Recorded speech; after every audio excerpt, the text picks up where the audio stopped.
This is day 12 of the 5 layers of AI. My name is Jude and you can call me Nirvana.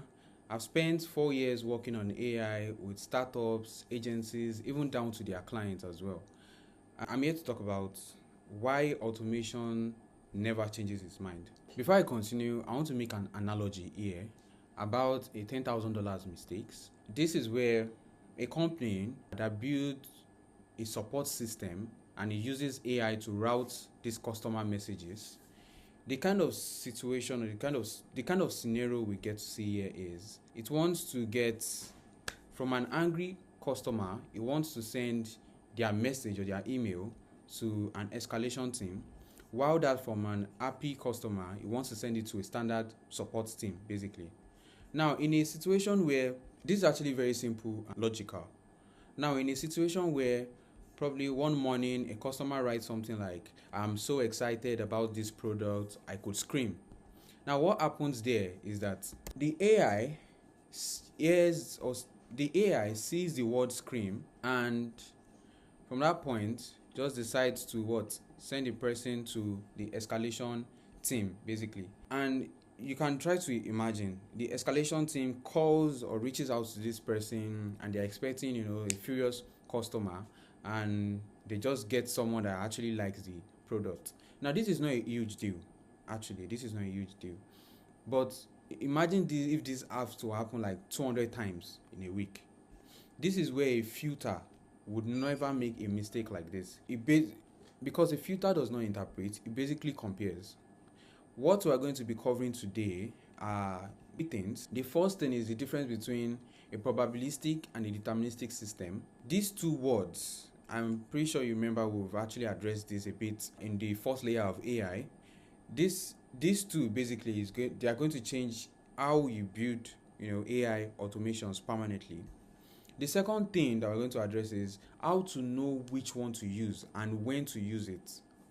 While the third thing is an hybrid way of using it, more like this process where you get to add both and make it work together without it affecting each other. Basically two types of systems.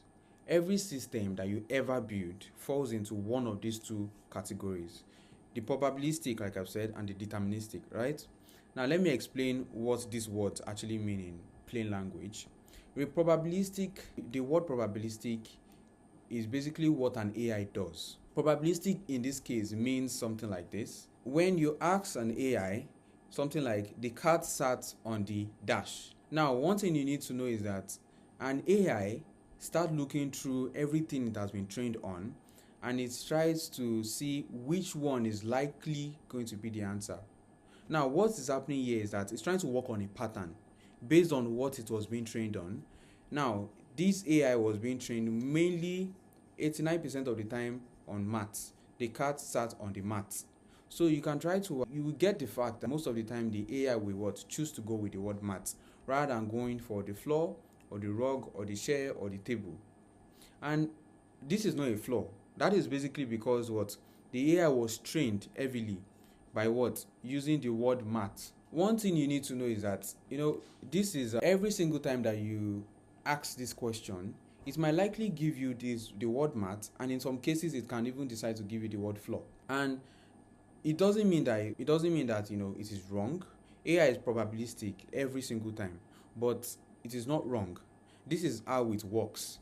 Now if you ask Claude, for example, now, like based on the example I have been given before, which says if this person uses AI to work on this, and asks Claude, "Is this customer angry?"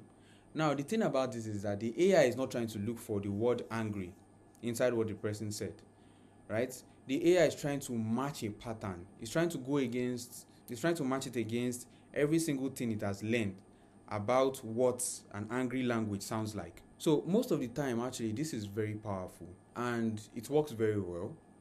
But when you talk about deterministic now, deterministic is basically what an automation does.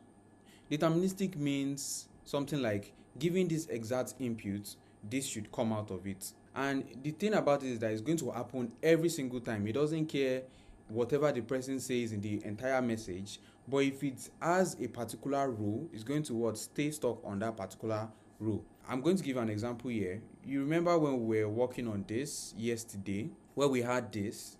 When we use a filter in a workflow, we get to ask it something like, is this budget greater than 2000? It means that that particular workflow, to let it pass through. For an example, if the budget that the person has is within this, it will let it pass every single time, not just most of the time.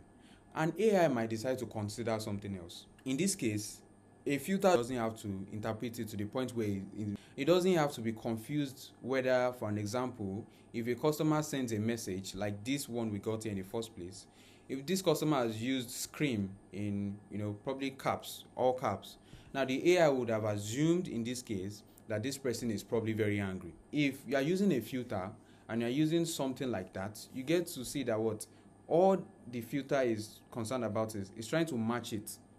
If that price, that budget there is within what, $2,000. To explain this very well, the clearest way to explain this right now is, I want you to see it as an AI reads between the lines. It tries to understand. Why a filter doesn't have a brain, it's not a brain, it doesn't try to read anything at all. It just checks, is this thing there or not? So you can see an AI as an interpreter, while you can see filters as like a rule book, something that you've made and it's permanent. It's not going to change in any case. You've made it a rule. In most cases, you actually need both. And to be very honest, you do need both. But it's not doing the same job. Now, for the second thing I'm going to address now is when to use which of them. You use AI when the input is like an unstructured human language. Now, I have something here which we can use. For example, when we see this is unacceptable. I've been waiting 3 weeks. Now, this is an unstructured human language because the AI needs to extract the meaning, not just to compare data. It needs to extract the meaning and it needs to answer based on the interpretation. So when the AI reads this now, when it's reading this customer complaint, it has to decide now if it wants to make a refund, probably is a refund request or is a product question. Now the AI is going to use based on classifying this tone of the message to either if it is positive or if it is negative or is probably neutral. This is what an AI does. An example now, something particular to me is whenever I'm done with a call from a meeting, I tell an AI, okay, summarize a long meeting transcript into 3 action points. This is where you get to use AI. But when you get to use a filter is when you have an input that has a structured data, basically. Now, you already know every possible value. That means this time around, you don't need a brain to think on this. You are able to make the decision yourself and tell it to follow that particular decision. This is where your right answer is like objectively right already. So you don't need any interpretation, basically. An example here is when we have something like this now. Budget field says $3,500. Is that over $2,000? This is where you ask a filter to work on this. So the filter says, is this budget greater than $2,000? Yes. Another example here now says that you are using status is paid here. Is that equal to paid? Yes, you use a filter. Now in this case now, you might be having a CRM and you are trying to confirm the status of a customer there. So it's very simple. You run a filter through it and ask, is it paid or not? An example is if this form has like a country code. So let me use this for example, where I say country and I use NG and I use D and I use right and I use which other one? Yes. In this case, I'm trying to confirm which country this particular lead is coming from. So if this person picks this, I get to know that yes, this is the case. So you get to see that there are many cases where you get to use filter. A last example I can give is the one I have here, which is the email address. Now in this case, you can ask if the email contains @gmail.com. Probably you only want to be sending messages or emails to people with @gmail.com. You get to use this. So these are cases where you use a filter. Okay, so here is something I want you to reason. This is a very simple way of thinking about it. Now you ask yourself every single time you have something there. The main question you ask is, could this question be answered by someone that doesn't have an idea of what this is even about in the first place? Here's what I mean. If you ask anybody, if the budget is $3,500, is the budget greater than $2,000? Yes. Even an 8-year-old that is probably just coming up can even answer that you need a filter. You need to put a filter in place. But if the question is something like, is this email from someone who wants to cancel, you require something that reads it, or someone that reads it and interprets it, and also decide to make a call that this is probably what we should do. Now this is a case where you get to use AI. The issue about this is that a lot of beginners I also see that use AI, probably those people that are just familiar with ChatGPT or using prompts. Maybe they are focused on just prompts alone. They use ChatGPT, Gemini, Claude, or anything. They use AI for every single thing. An example of where they use AI for is when they're asking AI, is this a Nigerian phone number? I mean, you can use a filter. Like what I have here now, you can make a decision here if it is what? From NG or from CAD. And that's where I use this country example now. Another one where you can use a filter is the budget. Now, if you ask it, does this form submission include a budget? You get to use a filter here because it is either this budget field is empty. So another example now, which is a little bit just to spice things up, is that when you ask AI, is this lead marked as tier 1 in my Notion database? Now what happens here is that in this case, this is more of a lookup and a filter, because it has to first confirm by you asking the database and using a filter to know if the person exists or not, probably using a unique identifier. I'm going to talk about that in probably later classes. Now, one thing you need to know is that when you use AI for structured data questions, like all this, for example, 3 things happen. One is that you get to pay for API calls every single time, and mind you, filters are actually free to use. The second thing is that your scenario gets slower because filters run in milliseconds, while an AI call, anytime you want to call an AI to make a decision on something, it can take seconds.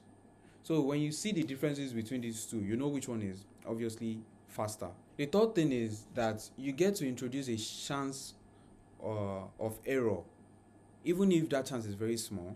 But when you use a filter has 0 chances for error at all. What I'm going to do here is that I'm going to show you a live demo where we build something together and we're going to solve the problem. So I'm going to show you 3 ways anyone could have actually done this. The first one, I'm going to show you the AI module approach, and I'm going to add an AI module after this form trigger that we have here. So if you remember yesterday, I made a form like this. I removed it from a drop down. So we're going to make it something where anyone that inputs details here, they're able to put a particular budget range that they do have.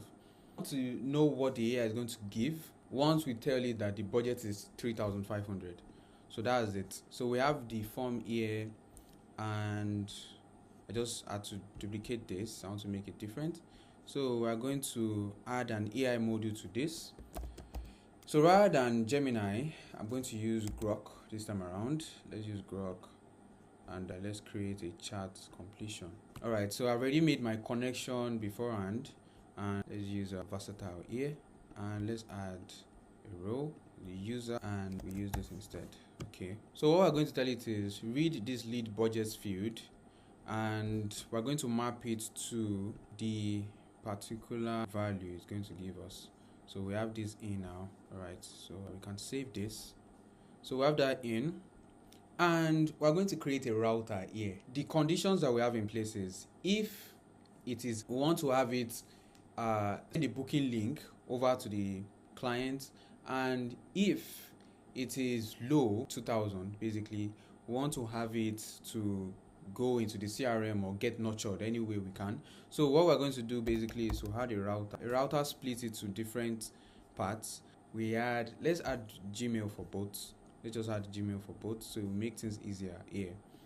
So we add a Gmail for here as well. We tell it to send an email, and the first one we are going to make, we've also made our connection already. If you remember, we've made our connection here, and I'm going to send it to the email that they put down in the first place. So let's put the value of email here. We put ready. Let's just use this for now, and the content is here is the booking link, and we had a booking link or something. Let's just use this all right, so we have this, right? So let's see, let's save that. So now for the second one as well, we want to send an email also to them, right? So we're going to pick the answer from here as a value, and we pay talk more. Let's talk more.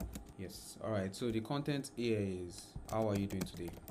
We want to spike up a conversation with them. Okay, so what we have here now, I can say we have our router. Now our router here, one thing we should not forget is that we are trying to set a condition that says when this AI directs it, it should have a way where what it gets to consider if it's high or low, and if it is high, it should send a booking link to them.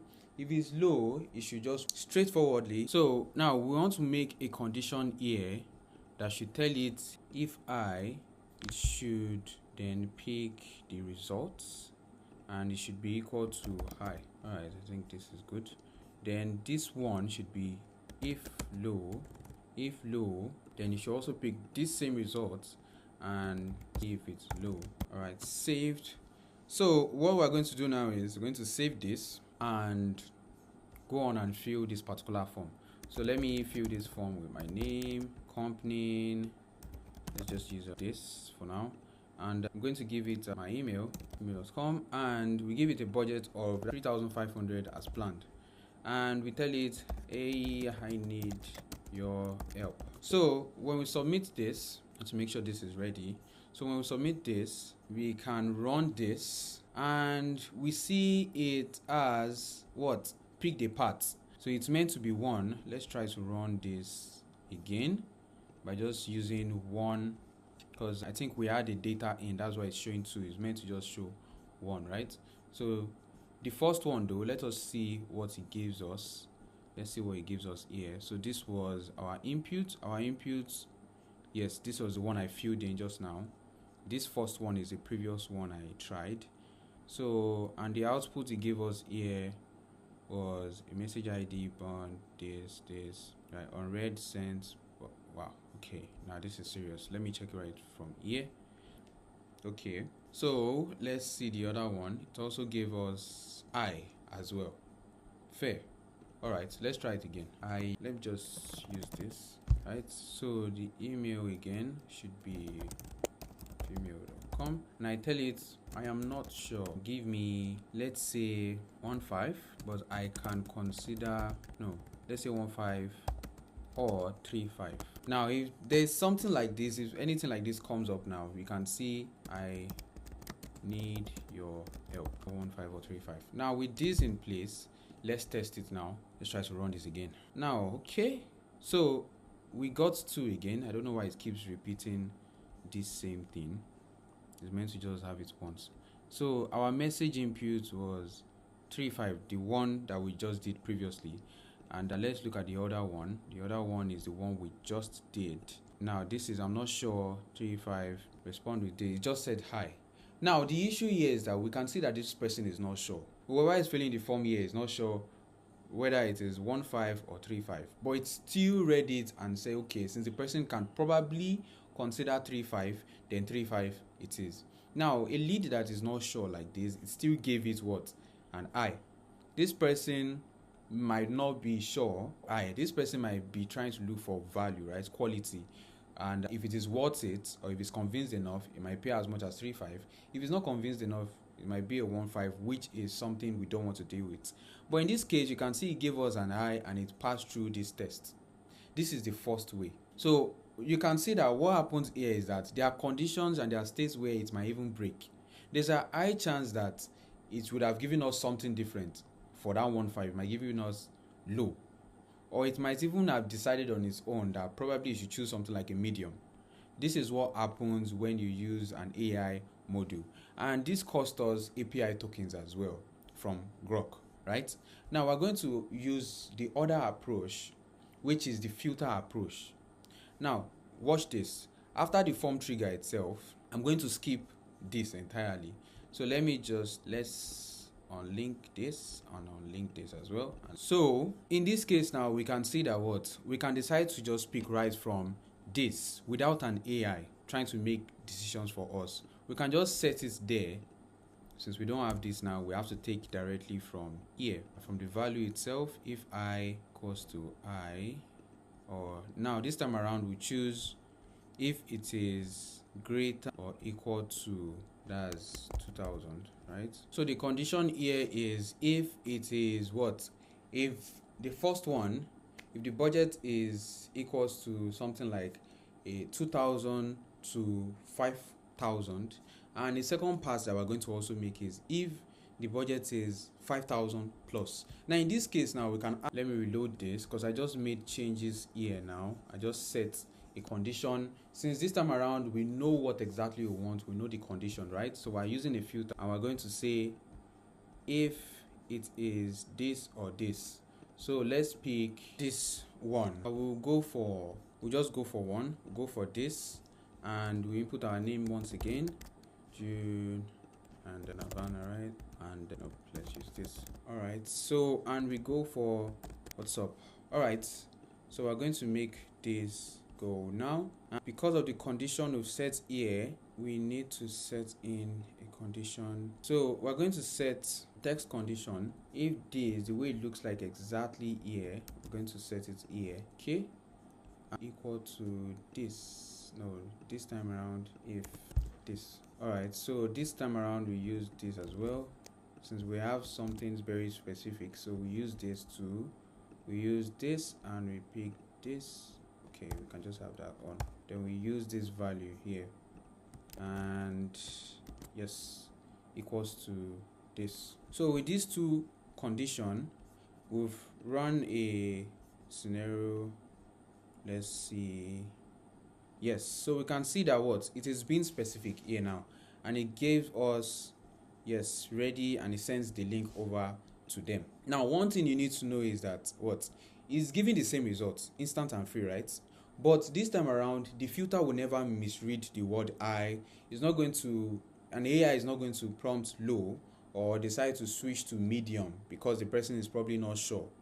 Now the best way that I will go for in this case is I would rather go for the hybrid pattern.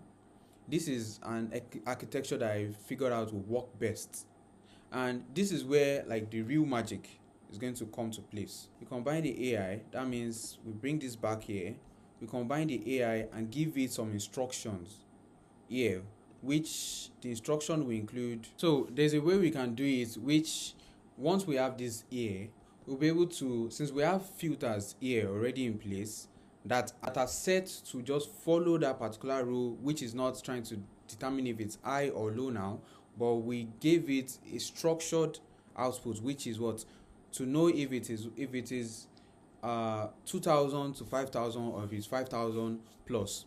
Now what we're going to do here would be to set up a structured AI output. In this case, Grok doesn't have this at the moment, so what we would have gone for was using Gemini. Now Gemini has something specific there that is called extract structured data. So what this does, let me reference this now, is that when we use something like this,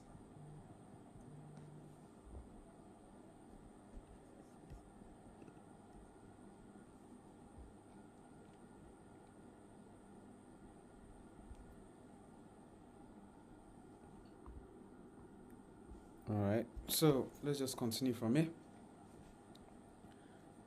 Right, so you can see that you can have a structured output from here by having it bring up, let me say, a string, for example. Let's use what we have here, where we tell it, okay, so then we give it a row here, same thing, then we give it message, text, then we use this, then we tell it to give us, for example, if the property is 2000 rather to 5,000, for example. That is property 1, right? The format should be in, man, this one doesn't really care, doesn't mind. So the second one as well can be also string, and this one should be, that's $5,000, right? So in this case also, we don't really need a format. So something like this, you can set a lot of conditions to this. Actually, you can set a lot of response schema. That means you can set every single thing that we have here. Let me use this. That we have here under 500, 500 to 2,000, this and this. So having this in place, this is from the AI itself. So the AI will map something structured like this. It's going to what? You'll be able to get a structured response right from start and pass it on to this immediately. So this time around now, we can imagine not having this. We don't have this. So we have something like the previous example we used, a text, as simple as this. And let's reload this. So if I input anything, let me say 3,000, if I click on submit and I send it over, it is going to consider it as a part of what, 2,000 to 5,000. So this time around, we don't have to even start thinking, okay, we need to give it a specific price for it to go towards this. But no, we can set a range. So the range we are going to get is, since we are getting a 2,000 to 5,000 and we are letting them get a booking link, we're also getting a 5,000 plus to get a booking link. Right from the start, we could just go for a 2,000 plus, and they're going to get a booking link. And this is to make things easier, and to get an under 2,000, we'll be directed to nurture immediately. As simple as this, we don't need to make any stress. We don't need to add various conditions to it. Just these two is enough for us to pass through these two routes, these two paths. So if you have something like this, you can see that the brain this time around is able to read it. It's going to get the incoming message from the Google form and to the AI module, and it's going to classify the output. The main thing we're trying to do there is to classify the outputs. Is this lesser or is this higher? Now, in another case, you could also say, rather than even giving something a price like this, you could even just go for, instead, you could go for, this is high and this is low. So this time around, we are setting a condition to it, and this is low, and we say this is for any price or budget higher equal or higher than 2,000.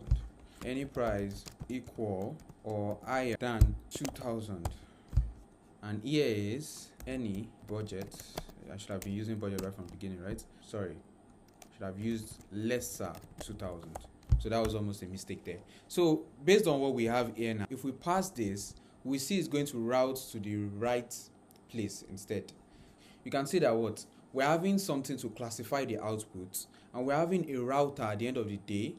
And what the router does is it's going to filter based on the classification again and drive it to the correct path. That is us mixing these two, both the filter and the AI features instead, and we're turning it to an hybrid path with a very strong architecture.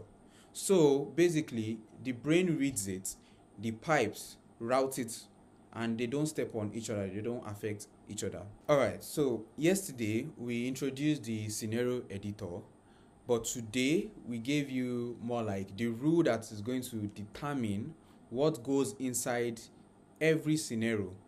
So if the output is or rather if the input is a structured data, you need to know at this point that you are meant to filter it. If the input is like an human language, you need to have something like an AI to classify it. Then you add a filter to route it to the right path. Basically, what the filter is doing is that is going to work on the classification that the AI has gotten. So this distinction is the main thing that separates builders who produce reliable systems from builders who just spend the weekend fixing something that they just discover that is broken, or there's one issue that is going on. So at this point, I know anyone watching this, most of the time, just focus on using a filter on whenever you decide to use an AI, and you need something that is structured, and you need it to be routed to a particular path that is also structured or needs classification, I'm pretty sure that now you know how to apply the hybrid path. You can check the resource guide here that I added here. So you can have every single thing explained to you, put every single thing together, including the prompt you are also going to add to your AI. And I'm going to tell you guys, most of the time I will just say use Grok until needed before you use Gemini, because at this point Gemini is giving us a lot of issues. So go for Grok for most of your completion when you are only working on just normal responses. But if you want something structured, you have to go for Gemini instead. Follow the guide. I added the link in the description below, and follow it and just build your own scenario. Now, if you saw this by chance, this is the part of the series where every day for the next 60 days, I'm going to explain the whole 5 layers of AI. So you stay up to date right from the release of AI to the public in 2022. I believe that you are still early, so just follow along and stop chasing the whole hype that you see online. So tomorrow we're going to talk about triggers and actions. We're going to map the first real workflow we have on paper before we go fully into make.com. So yeah, see you on the next video.